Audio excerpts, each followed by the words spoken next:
algo muito sobrenatural para acontecer hoje. Amém?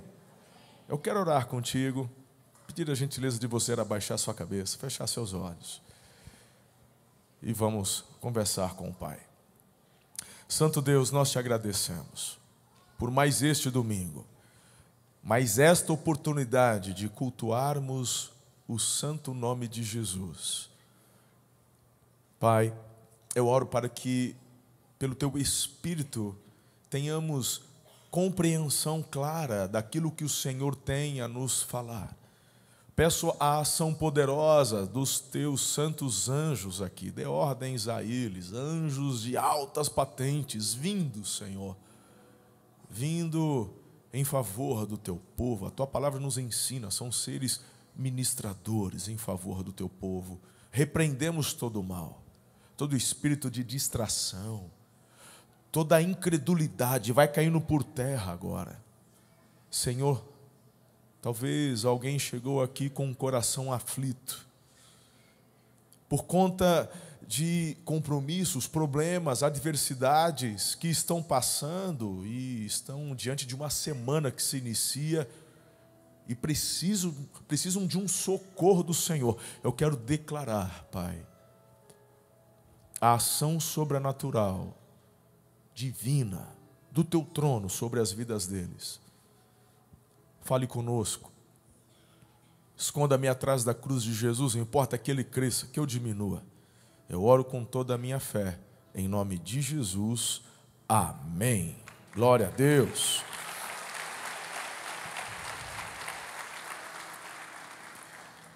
Vocês não vão adivinhar em qual referência eu abri minha Bíblia.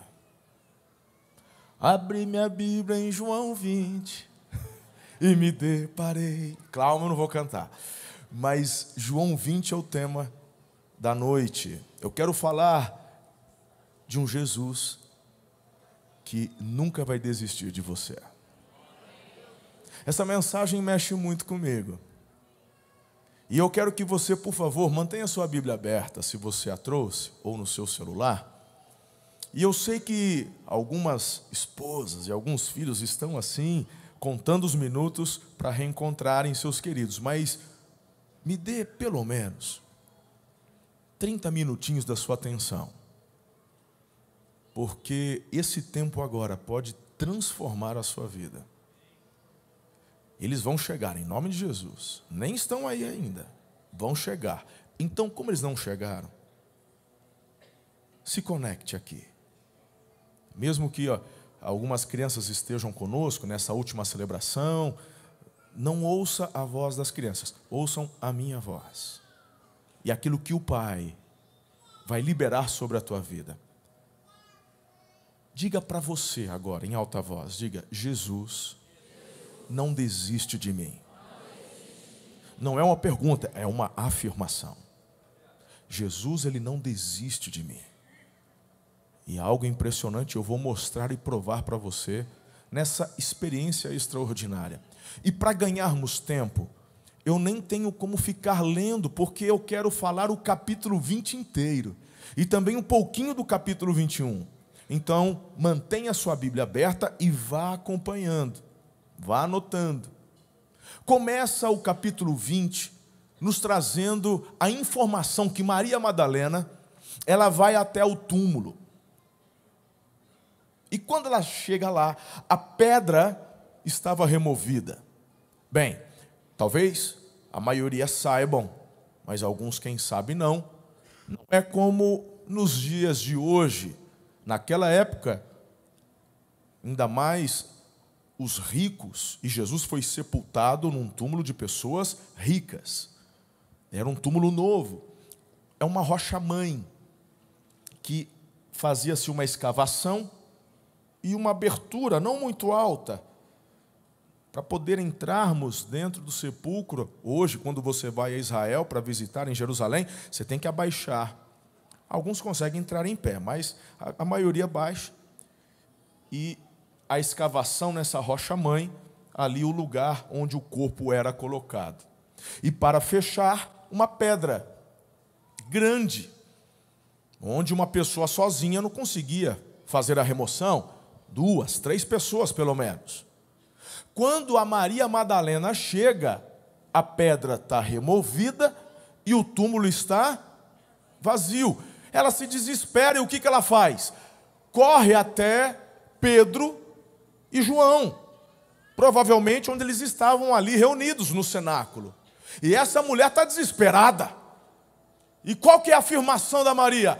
Roubaram o corpo do nosso Senhor. Ela está apavorada. E o Simão e o Pedro correm em direção ao sepulcro. O Pedro chega, aliás, o João chega primeiro, mas ele fica na porta. O Pedro chega depois, entra. O João, então, entra em seguida. E olha que interessante. Se você está acompanhando o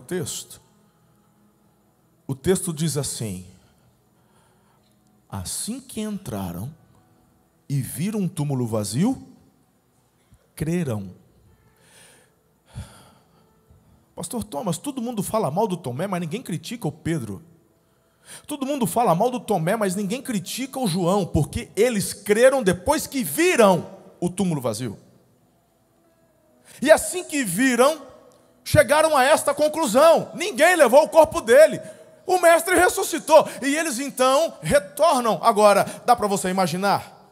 O texto não diz, mas não dá para imaginar os dois dentro do túmulo, a Maria do lado de fora e eles conversando. Rapaz, ele disse que ressuscitaria, é verdade. E agora? Agora vamos voltar, vamos para o cenáculo, vamos contar para os demais. Falou, e a Maria? Falou, larga aí essa chorona, quem que aguenta? Não dá para acreditar numa coisa dessa, correto? Então, mesmo não havendo registro desta fala, é óbvio que assim que saíram do túmulo, eles disseram, Maria, ninguém levou ele embora não. O mestre ressuscitou. E foram embora. Muito bem. Maria retornou com eles para o cenáculo, sim ou não? Não. Ela ficou na porta do túmulo, sentada, chorando. Olha aqui para mim. Eu não estou aqui para criticar Maria. Nós vamos falar de alguns personagens aqui.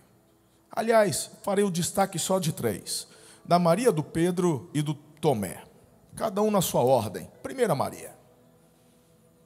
Eu já me vi igual a Maria. E talvez você esteja igualzinho a Maria. A questão não é chorar, mas em primeiro lugar é estar num lugar onde não deveria estar.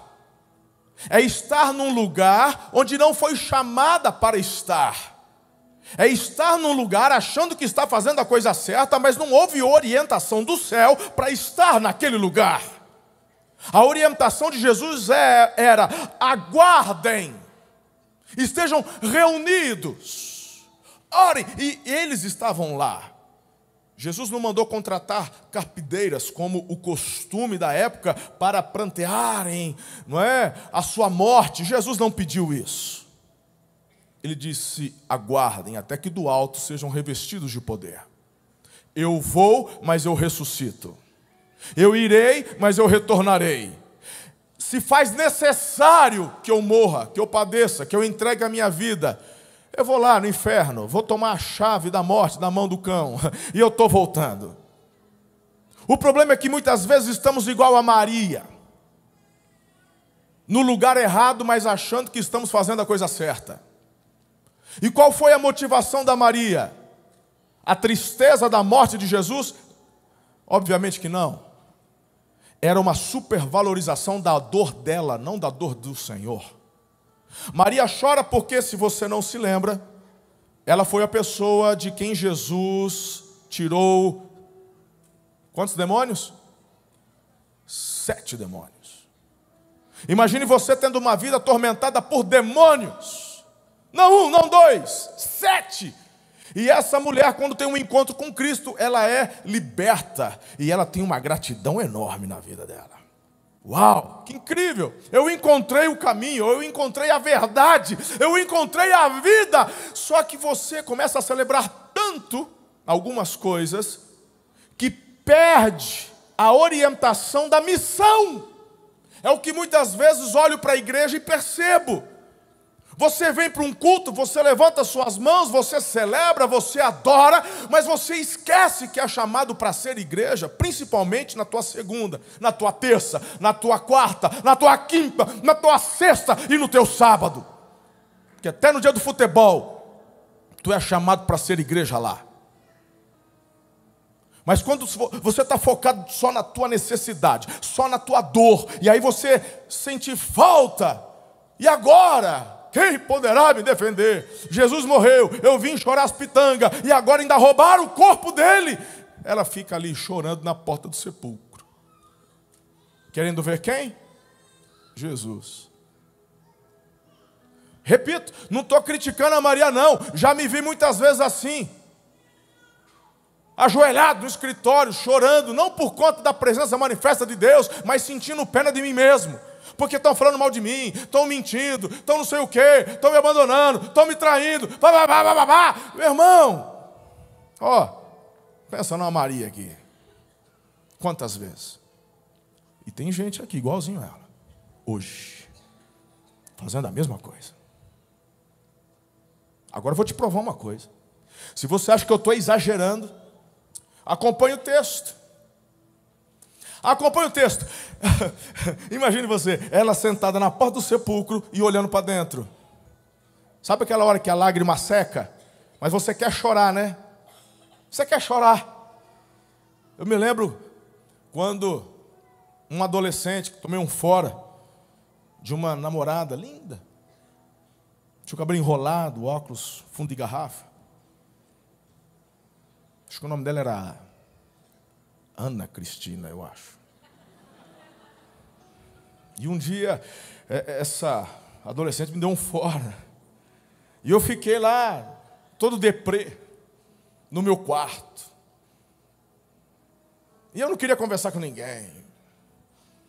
Eu botava aquelas músicas sertanejas. Tive um sonho, aquele fio de cabelo.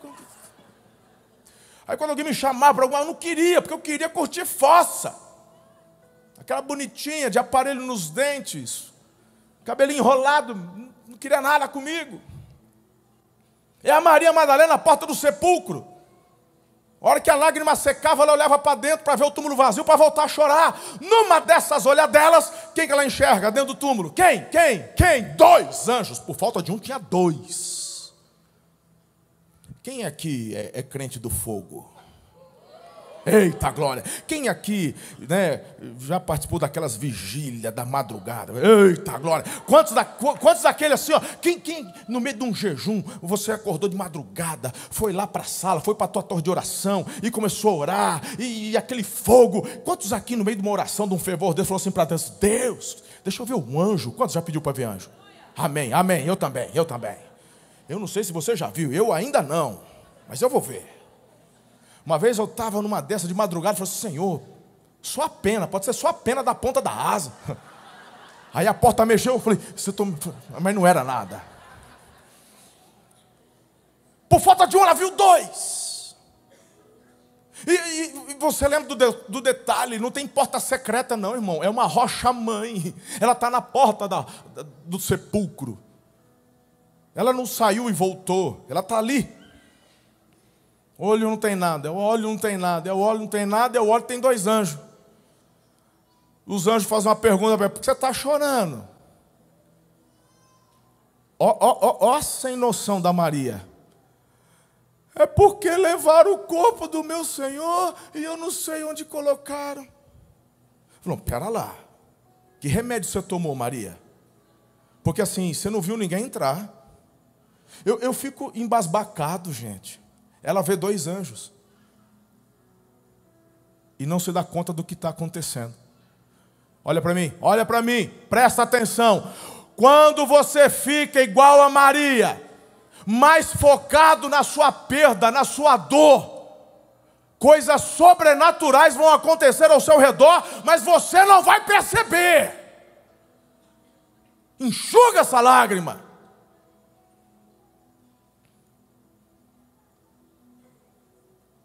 bispo, você está exagerando. Coitado da mulher.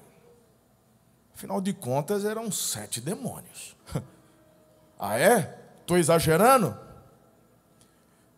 A hora que ela volta o olhar para frente, quem que estava no jardim? O pastor Gerson tem aquele lance. No meu filme, não tem esse negócio do filme? Eu gostei da ideia, eu vou fazer um filme também. No meu filme, Jesus vai aparecer. Mas antes de aparecer, ele vai estar fazendo umas outras coisas e ele vai pegar o celular e vai ter um WhatsApp do pai. E aí, filho? Fala, pai. Beleza? Tudo na bênção. Aleluia.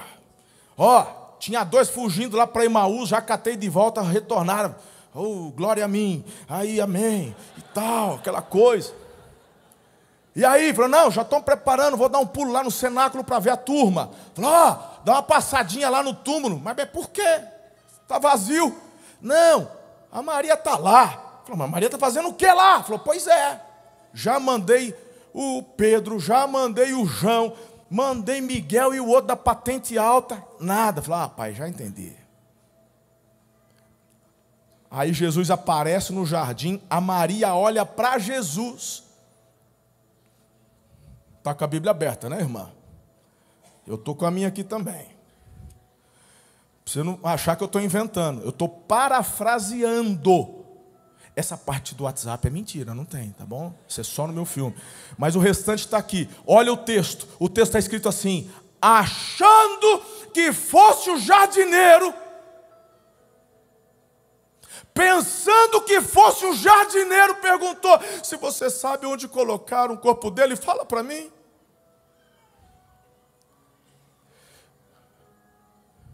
Enquanto você ficar focando na sua dor e na sua perda, você vai se deparar com a resposta do que está buscando e não vai reconhecer.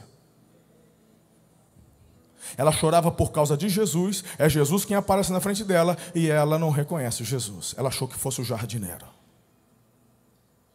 E para você, com todo amor, com todo carinho, não é você que é crente mimizento, sabe aquele crente mimizento? Ninguém me ama. Sabe aquele crente que quer toda hora ficar... Você, sabe, você que é desse jeito, e acha... Eu falo assim, é tudo que eu precisava ouvir. Jesus não desiste de mim. E você já está achando que Jesus está vindo te pegar no colo, te dar uma chupetinha gospel, para você ficar, uma madeirinha gospel, e não sei o quê. Não, esquece. Jesus, na minha aula de literatura, na minha aula de português, meu professor falava que quando tinha o ponto de exclamação, o negócio era forte, sim ou não? Olha aí na sua Bíblia. Tem uma exclamação. Maria! Não é? Oh, Maria! Maria! Exclamação! Nessa hora ela reconhece, ela diz, mestre, Rabone. A segunda expressão é a que mais mexe comigo. Me larga! Dá a impressão que ela vai nos pés de Jesus. Não dá a impressão? Quando a gente lê o texto? Não é essa? Me solta! Eu não vim aqui, Maria, para te pegar no colo. Eu não vim aqui, Maria, para você se sentir melhorzinha, para poder falar, ai, tadinha. Maria, sabe o que eu vim fazer? Eu vim mandar você de volta para o seu destino profético. Quando foi que eu te pedi para vir para o túmulo? Quando foi que eu te pedi para vir aqui ficar chorando? Quando que eu falei para você ficar sofrendo? Eu falei para você aguardar, porque do alto enviaria o outro Consolador, e ele está chegando. E aí vem a instrução. Porque de fato Jesus não desiste de você. Mas não é do jeito que você acha.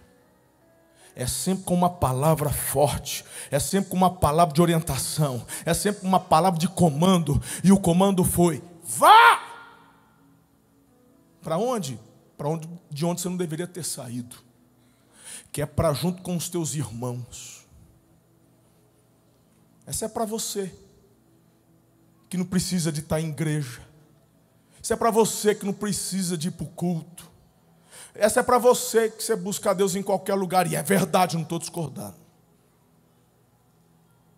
Mas a ideia de igreja, de unidade, de corpo, não é minha. Você tem problema com isso, vai discutir com Jesus. É impressionante porque a gente quer Jesus, a gente quer pregar e ouvir a palavra de Jesus, a gente quer o que Jesus tem para entregar, mas quando Ele te dá as orientações e os comandos daquilo que Ele determinou, aí você tem outra opinião. Quem diz que Jesus está perguntando a tua opinião? Quem disse? Se até para fazer a Eva Ele botou Adão para dormir, porque Deus não precisa da opinião do homem para fazer o que Ele tem que fazer. E se a igreja não é ideia de homem, é ideia dele, é a instituição dele, do qual ele é o cabeça, ele não precisa da tua opinião, ele só quer a tua rendição e a tua obediência, inclusive a minha. Manda quem pode, obedece quem tem juízo. Ora, volte, vá. Certeza que hoje tem algum desviado aqui que estava precisando ouvir isso. Ó para você, Adina. Coraçãozinho, lá da Coreia para você. Te amo. Ela volta. Quando ela volta, vocês não vão acreditar no que aconteceu. E ela conta a experiência dela. Bem, agora eles estão lá reunidos. Vocês estão comigo aqui ou não? Pessoal lá do fundo. Amém? Aleluia. Eu gosto de uma instrução bem bacana, aliás, de uma constatação bem bacana. O texto diz, ali no capítulo 20, nós estamos no capítulo 20.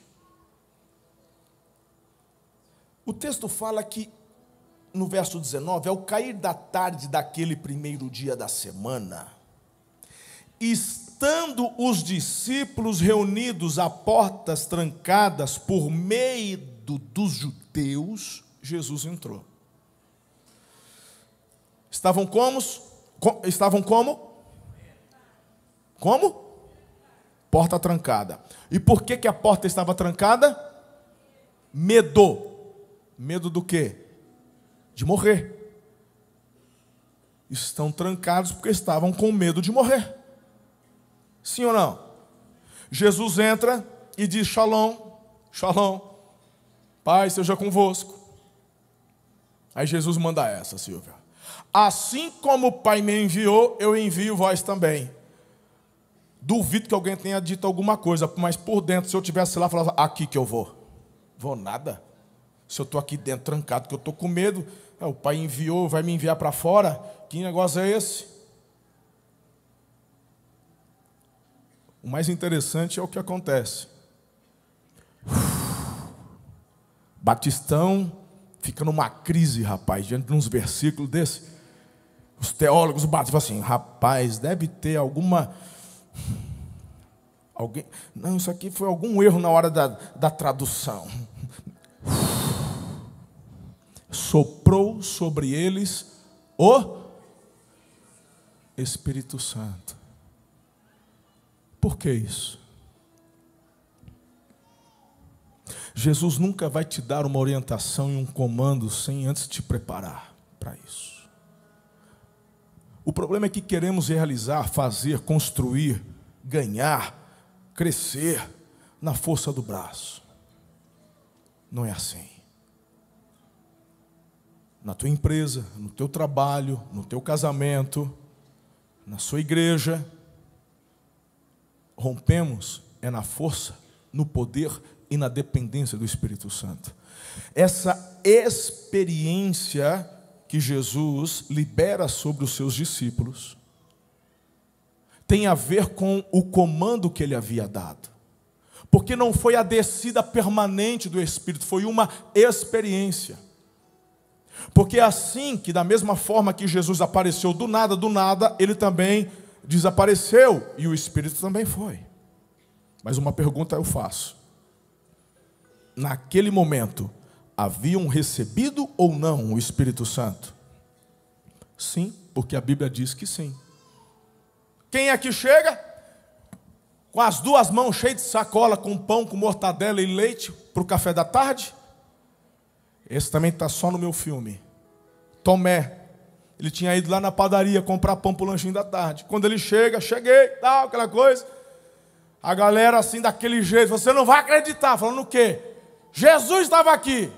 Falou, quem?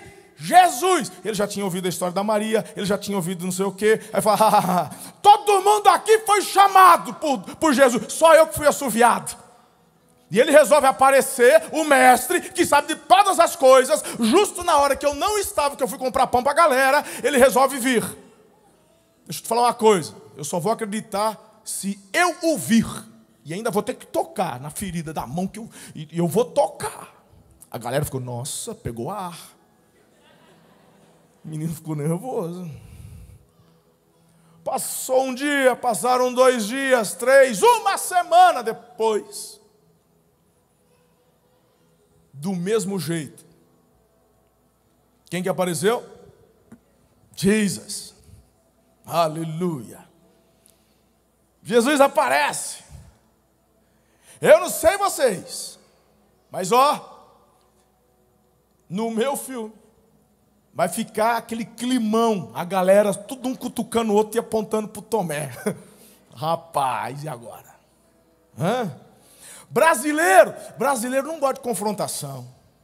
Tá 2 amigas conversando, falando de uma terceira. Quando a terceira chega, amiga! Brasileiro é um trem. Americano é diferente. Americano tem para falar, ele fala. É direto.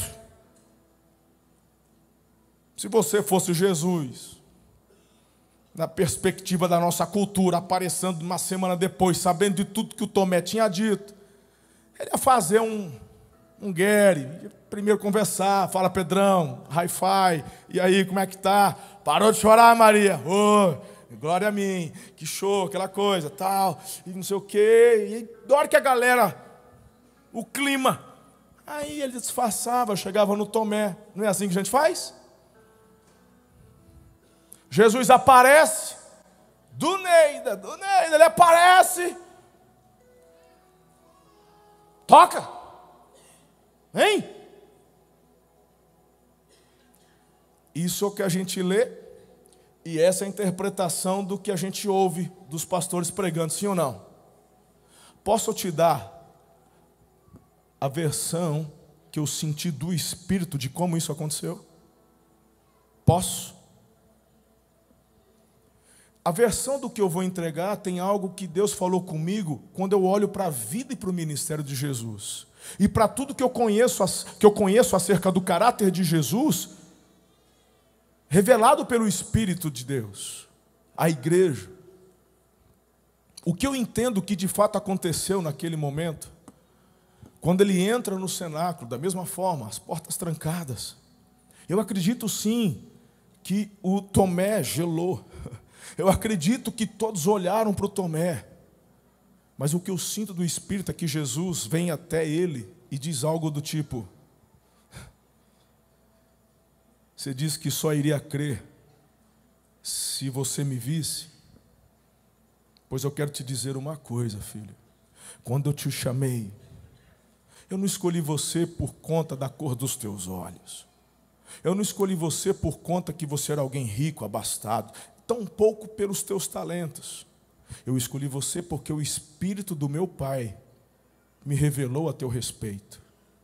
E o que você iria viver, receber e fazer por amor ao meu nome. Se para você retomar o lugar que é teu, de destino profético, se para retomar esse lugar você precisava me ver e me tocar, eu quero dizer que eu retornei por tua causa. Pode tocar. Esse é o Jesus que eu creio. A Bíblia fala que o Tomé não toca, ele se curva e diz: Senhor meu, Deus meu. E se você acha que eu estou exagerando, se você continuar o texto diz que os sinais e as maravilhas que ele fez naquele momento foram tantos que os livros da época não seriam ali suficientes para registrar tudo o que ele fez.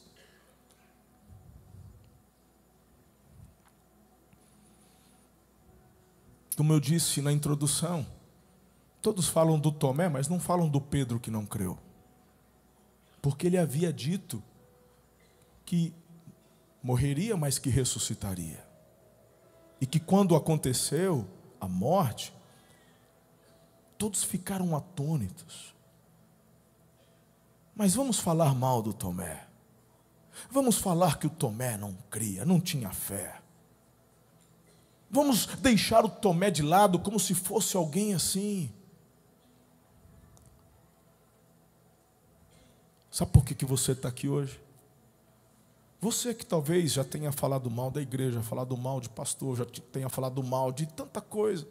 Talvez você que já andou reclamando com o próprio Deus porque Ele esqueceu de você, porque tanta coisa ruim acontece com você. Pois é, você que já disse isso algumas vezes, mas você está aqui dentro de uma igreja. Sabe por quê? Porque Jesus não desiste de você. Quem te atraiu foi o Espírito dele. Só para te dizer, eu amo você.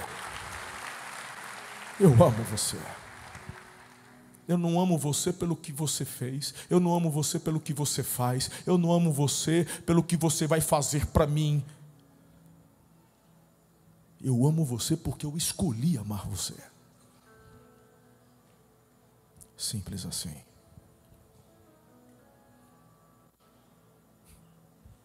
Essa perspectiva me fez entender melhor o amor de Deus por nós.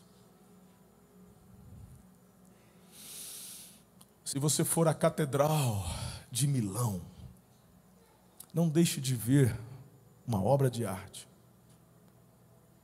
Bem no final, bem atrás do altar, tem uma estátua. Não me lembro nem o artista que fez. Não sei se Michelangelo, não sei quem foi quem fez. Donatello. Mas é uma estátua em homenagem a Tomé, São Tomé. Não está na Bíblia, mas a tradição diz que por amor a Jesus, ele foi esfolado vivo. Ele não negou Jesus. Com exceção de João, todos os demais apóstolos morreram pelo viés do martírio.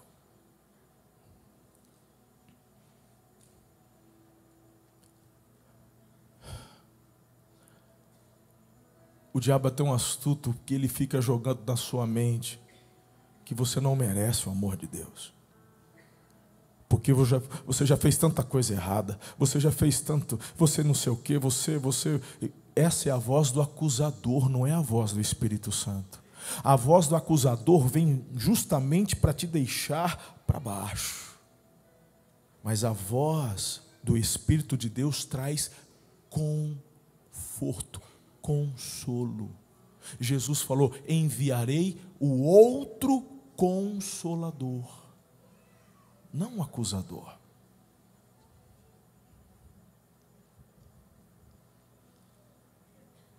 A religiosidade parece que nos afasta da intimidade.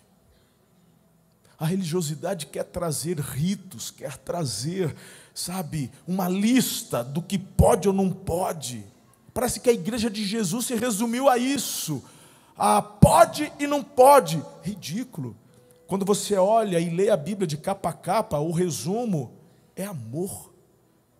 Eu os criei para terem relacionamento comigo, desfrutarem da minha glória, da minha presença, do meu poder. Jesus não desiste de você. Eu vou concluir a mensagem, mas não sem antes falar de Pedro. Essa segunda experiência, assim como da primeira, Jesus também desaparece. E depois de alguns dias, olha que interessante, capítulo 21. Capítulo 21 diz assim: Pedro, um dia falou assim: vou pescar. Aí você talvez possa dizer: qual o problema do Pedro em pescar? Eu digo a você: nenhum. Só que esse vou pescar de Pedro é muito mais complexo do que o seu vou pescar aqui no Tietê. Lembre-se que vou pescar de Pedro tem a ver com a empresa do Pedro. É o que ele fazia antes de conhecer Jesus. Empresa esta que Jesus disse: olha, com relação à tua vida, é algo que você vai deixar, porque o que eu tenho para você será tão mais complexo, que vai ocupar todo o seu tempo. Então, abandone as redes, porque você será um pescador de homens. Quando Pedro diz, vou pescar, assim como Maria, ele toma a decisão de ir para um lugar de onde Jesus disse que ele não deveria ir. Qual que é o problema? O problema é que Pedro toma essa decisão, não porque estava entediado, ele não toma essa decisão porque ele estava, assim, precisando espairecer a mente, um momento de lazer. Pedro toma essa decisão porque ele se enxergava indigno de estar onde estava. Não sou merecedor de estar aqui, de vivenciar o que eu estou vivendo, ou até de receber as promessas que ele está dizendo que vai liberar sobre nós, como a permanência do Espírito Santo. Afinal de contas, eu neguei o meu Senhor. Mas isso é dentro de Pedro. Ele não está falando para ninguém. Ele está dentro dele. E quem potencializa isso? O acusador. A primeira experiência quando Jesus aparece, uau, domingo à noite, celebração, chegada dos homens face a face, uau, que mover, que presença. Mas aí segunda, terça, quarta, ó você de novo, voltando lá para a rede. Ó você, Maria, voltando lá para o sepulcro de novo. O problema não está na presença de Jesus, o problema não está na promessa de Jesus, o problema não está no Espírito Santo, o problema está dentro de você com as suas questões pessoais que você não se resolveu diante do Pai. Tem a ver com as promessas que ele liberou, mas você não abraçou e acatou como sendo verdade. Você está preferindo ouvir as mentiras, as falácias e as acusações do inferno do que as promessas de Deus para você e para o teu futuro. E você escolhe então se afastar do seu destino profético e ficar onde você acha que é o teu lugar. No sepulcro chorando, no lugar da incredulidade, ou afastado retornando para o lugar de onde Jesus falou para você não ir mais. Só que tem um outro agravante. Pedro é um líder. Pedro é um líder. Eu não vi ninguém mais fazendo eco à voz de Tomé, dizendo, eu também. Não. Mas o Pedro, quando diz, vou pescar, a galera fala, não, eu vou, também vou. Por isso, você que é pai, pense 1000 vezes antes de tomar uma decisão contrária a uma direção de Jesus para você. Porque o teu filho, tua esposa, tua família, teus amigos, o círculo onde você exerce uma influência, podem acompanhá-lo para essa direção errada. E eles estão pescando e não pegaram nada, pastor Fausto, durante a noite. Nada. E quando começa a amanhecer o dia, adivinha só quem estava ali na praia do Tiberíades? 3 chances para vocês. Quem? Jesus. Qual que é a pergunta que Jesus faz para eles? No meu filme. Estou brincando. Mas eu vou falar uma coisa. Se fosse eu no lugar de Jesus, lá na praia, vai vendo, pense. Se sou eu no lugar de Jesus ali, eu falava, pai,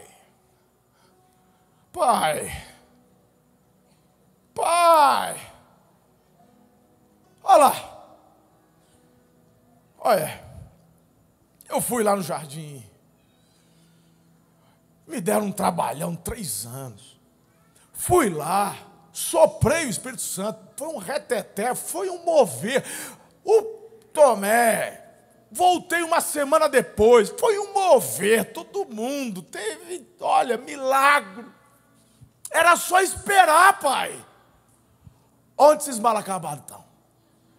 Me dá mais 3 meses, eu largo esses aí, eu escolho outros 12, até para substituir o que se matou. E a gente dá uma zerada, dá um reset. A gente é assim, não é? Nós somos assim. Mas por isso que eu vim hoje para te dizer que Jesus não, porque Ele não desiste de você. A frase de Jesus ao vê-los lá, não foi uma indignação, mas foi de compaixão. E a primeira frase dele foi: vocês têm algo para comer?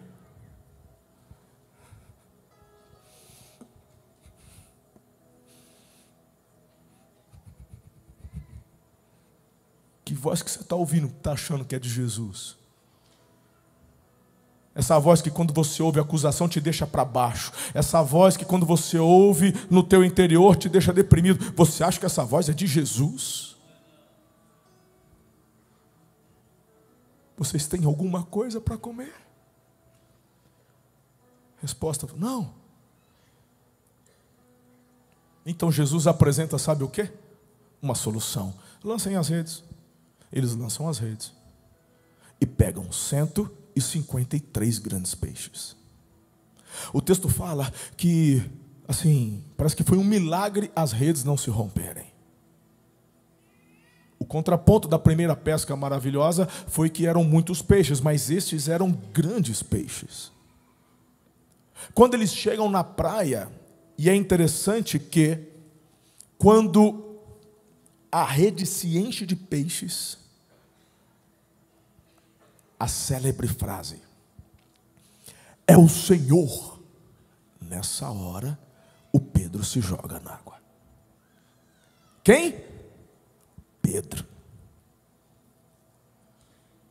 Nadam até a praia. Quando chegam na praia, tem churrasco. E eu provo para vocês, araçatubense, assim como um bom gaúcho, conhece a nobre arte do churrasco. Sim, homens? Sim. Qual que é o segredo do churrasco, homens? A outra carne? Nem tanto. O segredo do churrasco é a brasa. Sim ou não?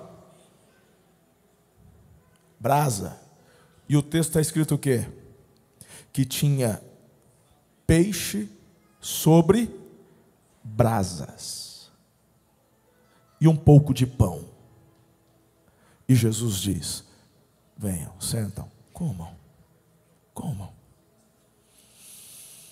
Uau. Querem outro detalhe? Jesus fala assim: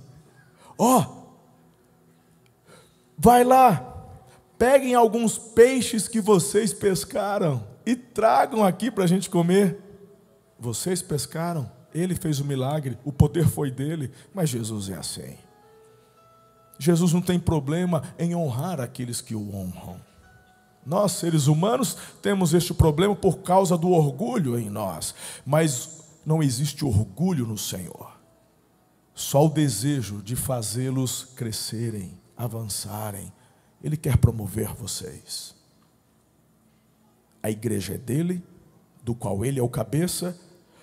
Tudo o que fazemos e realizamos é pelo poder do Espírito dele que é derramado sobre nós.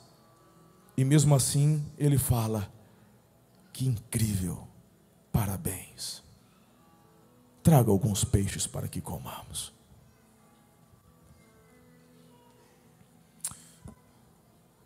Eles estão comendo, mas uma pessoa sai de perto. Quem é? Pedro. Está tudo muito lindo. Tem presença de Jesus, o culto está acontecendo. Mas alguém tem que levantar e sair. Será que o problema está no pregador? Será que Jesus não está compartilhando as palavras certas? Será que o que está faltando é alimento? Porque eu gosto de palavras mais sólidas, eu quero alimento mais profundo, eu quero...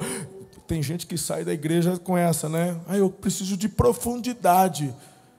Interessante, Jesus está no culto em volta da fogueira, a comunhão é plena, mas alguém sai.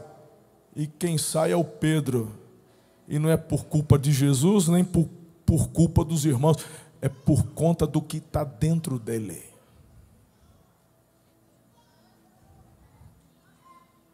Mas Jesus é aquele que não desiste da gente, aleluia. Eu só estou aqui porque Ele não desistiu de mim e não desiste. Eu vi um vídeo do Lucinho ontem ou antes de ontem, numa caixinha de perguntas que ele fez. Lucinho, você já pensou em desistir? Resposta do pastor Lucinho, todo dia. E eu falei, ufa, pensei que era só eu. Não é fácil. Mas Jesus não disse que seria. Ele não prometeu facilidade, Ele prometeu estar conosco. E quando Pedro sai, Jesus vai. E pergunta, você me ama? Claro que eu te amo. Eu vejo alguns pastores até fazendo algumas analogias. Não, porque o primeiro ele responde, eu gosto. Ah, o outro, Meu irmão, são dois judeus, sim ou não? Sim ou não? Judeu, tal, na época de Jesus tinha o tal do aramaico, mas judeu, ele fala o quê? Hebraico, sim ou não?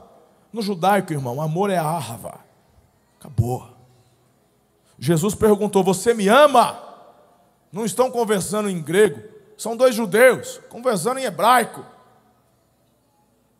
Você me ahava, você me ama.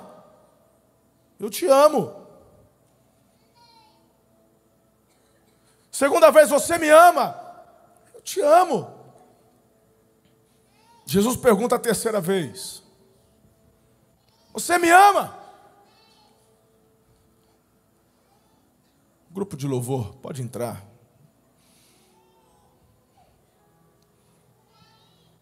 A terceira resposta de Pedro parece idêntica às duas primeiras. Tem um detalhezinho. Um único detalhezinho que para mim faz toda a diferença.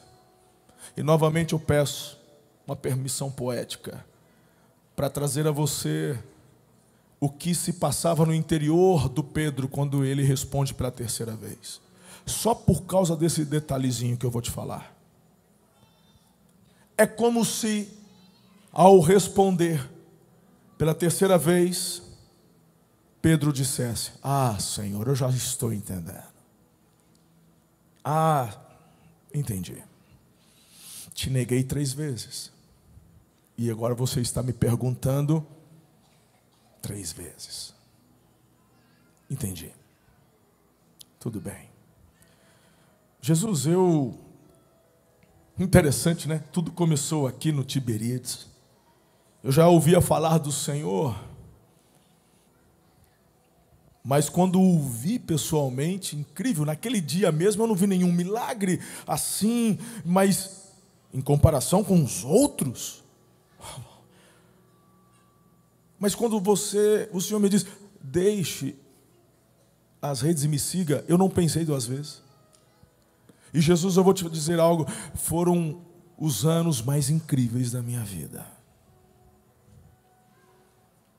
Olha, todos os dias foi simplesmente extraordinário. Foram extraordinários.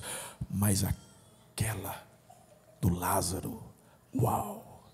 Eu estava lá, eu ajudei a tirar a pedra. Eu senti o cheiro. Eu confesso que lá, tu és o Filho de Deus, eu tinha fé, mas eu confesso que eu fiquei ansioso. E quando eu vi o Lázaro saltando para fora, uau! Foram tantas as experiências, tantas. Jesus, uma vez o Senhor perguntou, o que o povo está dizendo a meu respeito? E eu disse, uns disseram isso, aquilo. E aí o Senhor perguntou, e você, Pedro? E eu respondi, tu és o Cristo, o Filho do Deus vivo? E aí o Senhor falou, quem te revelou não foi carne ou sangue, mas o meu Espírito. Eu fiquei tão feliz, eu falei, uau, incrível. Aí o Senhor falou do negócio de morrer e tal, e aí eu disse, imagina, não vamos permitir, e logo em seguida, para trás de mim, Satanás, eu entrei em crise. Uma hora é o Espírito que me revela, outra hora, como assim? Jesus, eu nunca imaginei ver Moisés e Elias. O senhor tem noção o que foi aquele monte da transfiguração, Senhor? O senhor tem ideia? E o Senhor chamou apenas a mim, Tiago, João. Eu falei, uau! E de repente lá no alto, os três. Eu falei, vamos fazer 3 tendas. Quando a voz de Deus trovejou sobre nós, e o comando era, ouçam o meu filho. E quando o Senhor fala, vai justamente na contramão da minha proposta. E o Senhor disse, vamos descer. Jesus, eu sempre quis fazer tudo da forma mais correta. Eu sei que eu fui e sou impetuoso. Muitas vezes o que eu queria, eu não fazia. Eu fazia, mas acabei fazendo errado. Mas um dos dias mais difíceis para mim foi quando que na presença dos meus irmãos, o Senhor disse que eu te negaria. O Senhor não tem ideia da crise que foi para mim. Porque eu sei que tu és o filho de Deus e que o Senhor sabe todas as coisas. E eu falei, não é possível que ele está recebendo essa revelação a meu respeito, porque de verdade, Jesus, deixa eu te falar, de verdade, eu naquele momento, eu achei que eu fosse impossível de negá-lo. Por isso eu disse, eu até morro contigo. Lá no Getsemane, eu sei, todos correram, mas eu tentei simplesmente cortar a garganta do Malco. É que ele mexeu a cabeça, tirou a orelha. Quando eu fui dar o contragolpe para poder pegar o pescoço dele, você mandou eu guardar a espada. E o Senhor fez um milagre. Eu fiquei tão confuso que eu corri também. Mas eu queria provar que eu estava contigo. Por isso fui até a casa do sumo sacerdote, onde o Senhor estava ali preso. E eu fui tentando me aproximar, e uma mulher dizendo, olha, aquele é um deles. E eu, na verdade, eu fui tentar me esquivar, dizer não, porque eu queria me aproximar. Até que o teu olhar cruzou com o meu. E quando eu me dei por conta, eu já tinha te negado 3 vezes. Desde aquele dia, eu tomei uma decisão na minha vida. Eu não sirvo para ser teu discípulo. E parece que essa decisão minha tem se avolumado dentro de mim. Quando o Senhor apareceu no cenáculo, eu achei que naquele êxtase, quando o Espírito veio, eu me senti tão pleno, mas logo em seguida, quando vocês saíram, a acusação voltou. E a certeza de que eu não sirvo preenchia o meu interior. E por isso que estou aqui pescando. Porque eu não me acho digno de ser chamado teu discípulo, teu apóstolo. Agora, lembra que eu falei que tinha um detalhezinho só na resposta dele, na terceira? Tu sabes de todas as coisas. Tu sabes de todas as coisas. É como se o Pedro dissesse, mesmo se eu quisesse mentir, eu não poderia. Mesmo se eu quisesse te enganar, eu não conseguiria. O Senhor sabe que eu te amo. A resposta de Jesus mexe comigo. Ele diz, cuida das minhas ovelhas.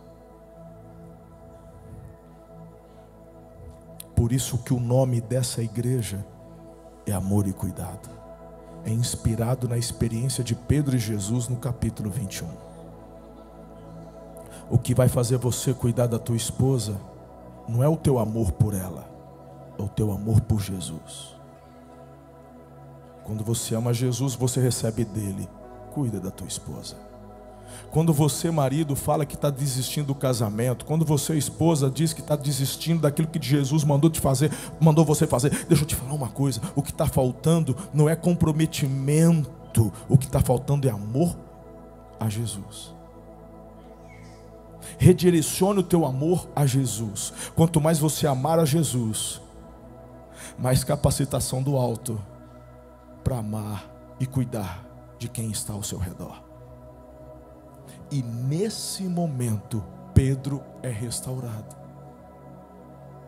E quer saber de algo mais incrível? Pedro continuou sendo Pedro. Aí Jesus falou para ele de que forma ele iria morrer. Aí ele olha para o João, porque quem está contando essa história para a gente é o João. Aí o Pedro aponta, e ele? Aí Jesus manda uma frasezinha linda, diz assim: que te importa? Tipo, cuida da tua vida. Pô, tu não aprendeu nada. Ou seja, Jesus, ele lapida o nosso caráter, mas a nossa personalidade é tão linda do jeito que é. Pedro continua sendo Pedro. Cuida das minhas ovelhas. Se Jesus não desistiu da Maria Madalena, se Jesus não desistiu do Tomé, se Jesus não desistiu do Pedro, por que que você ainda está ouvindo a voz do diabo que ele desistiu de você? Coloque-se em pé.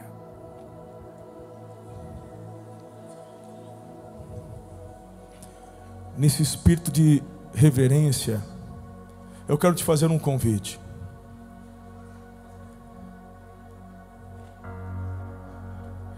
Tem peixe e pão na brasa para você.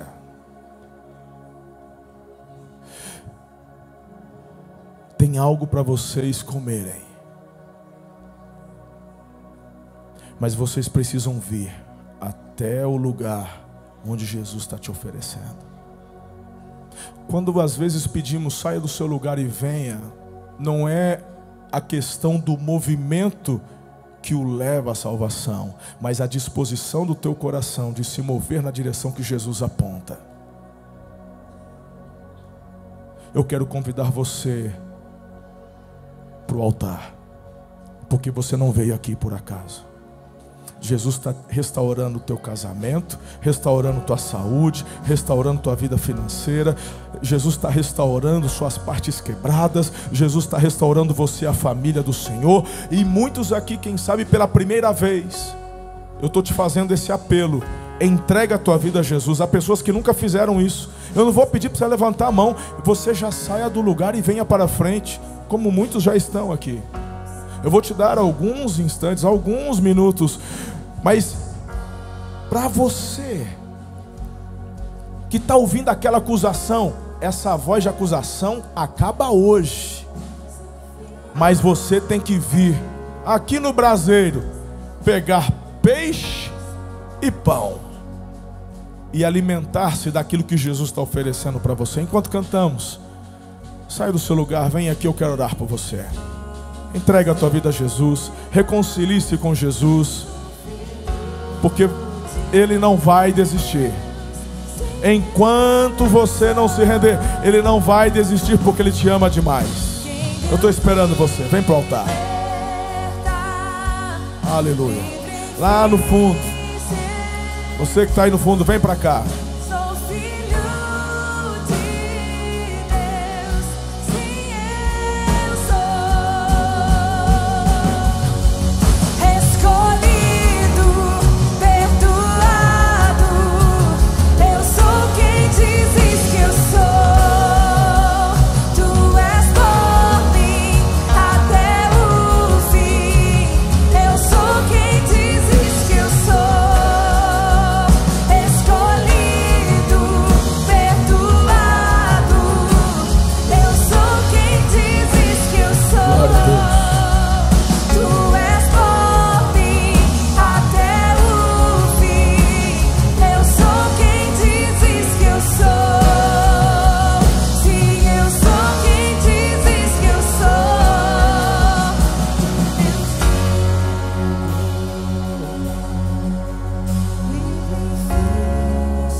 Faltando você.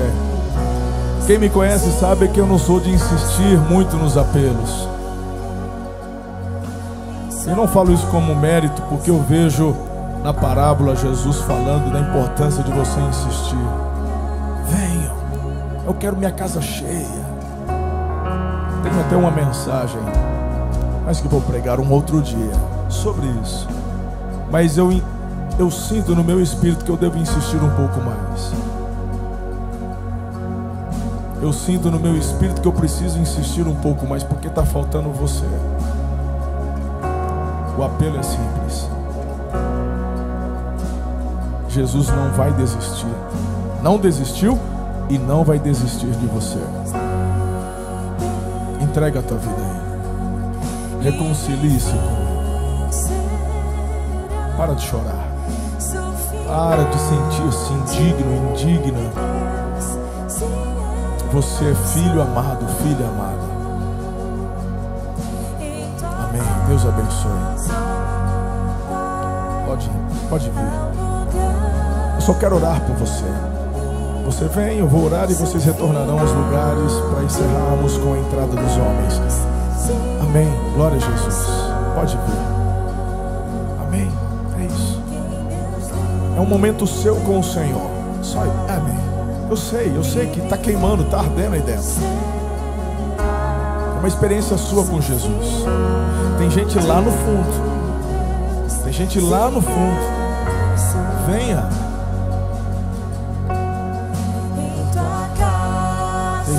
Será que Jesus atrasaria o culto só por minha causa? Pois é, já está atrasando por tua causa. Venha. Deus abençoe. Estou vendo vocês vindo. Estou vendo, vários estão vindo. Só venha. Venha. Não, eu tenho que ajoelhar. Você vai fazer o que você quiser. Se quiser ficar em pé no corredor, se ajoelhar, ficar aqui. Só venha. Venha em direção ao altar. Renda-se a Jesus. Reconcilie-se com Jesus. Reconcilie-se com a igreja de Jesus. Glória a Deus, glória a Deus, glória a Deus. Não para de levantar e chegar gente. Estou vendo você, venha. Aleluia. Há mais alguém? Posso orar? Amém, glória a Deus. Amém? Espírito Santo. Os homens que vão chegar, eles chegarão cheios. Eu tenho uma palavra para uma esposa aqui.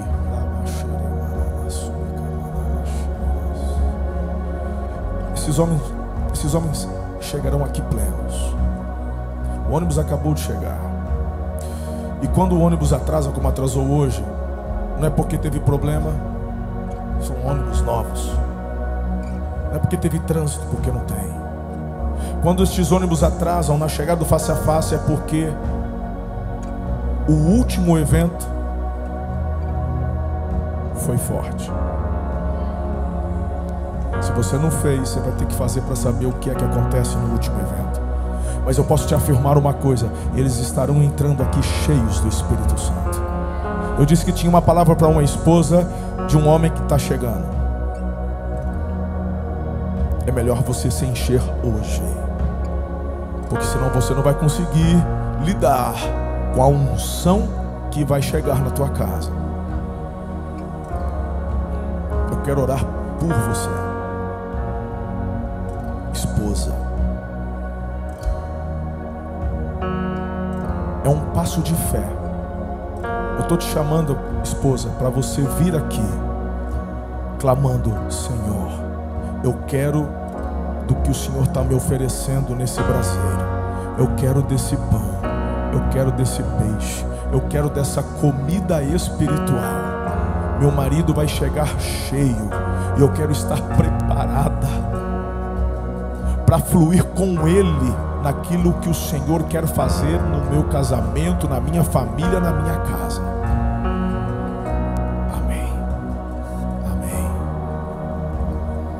Amém.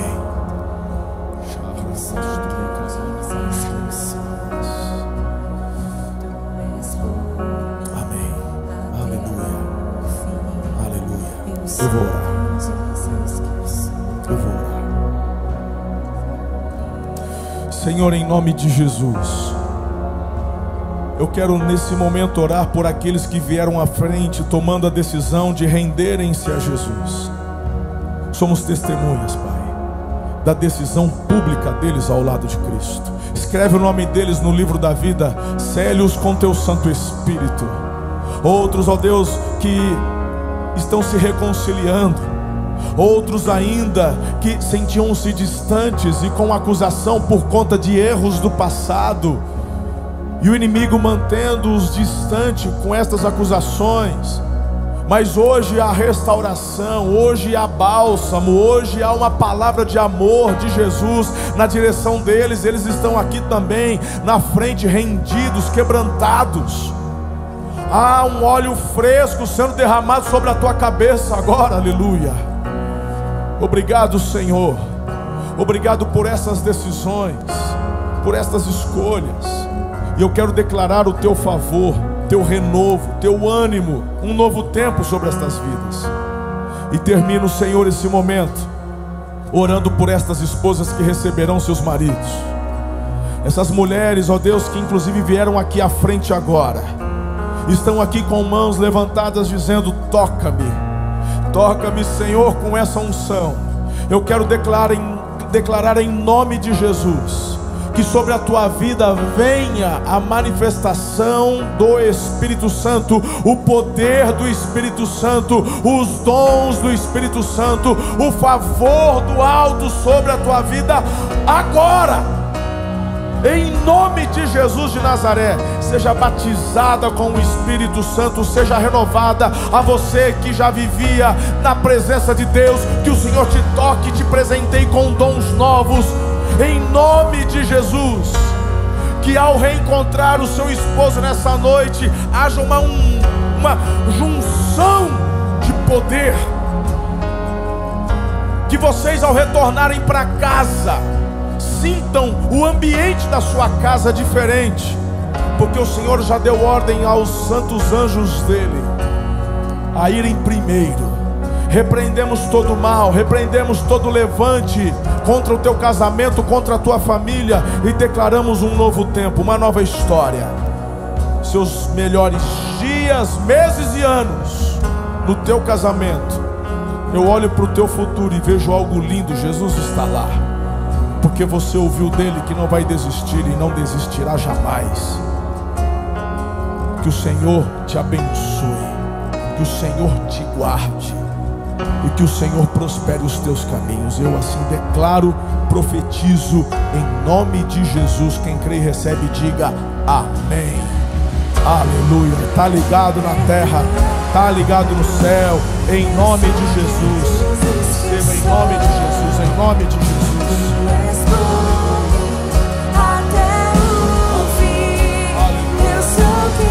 Glória a Deus, glória a Deus.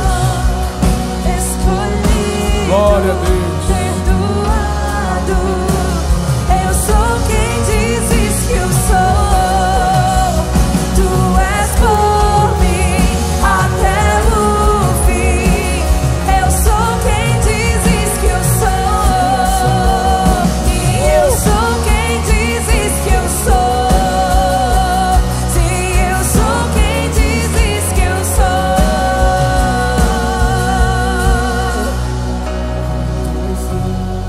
Amém?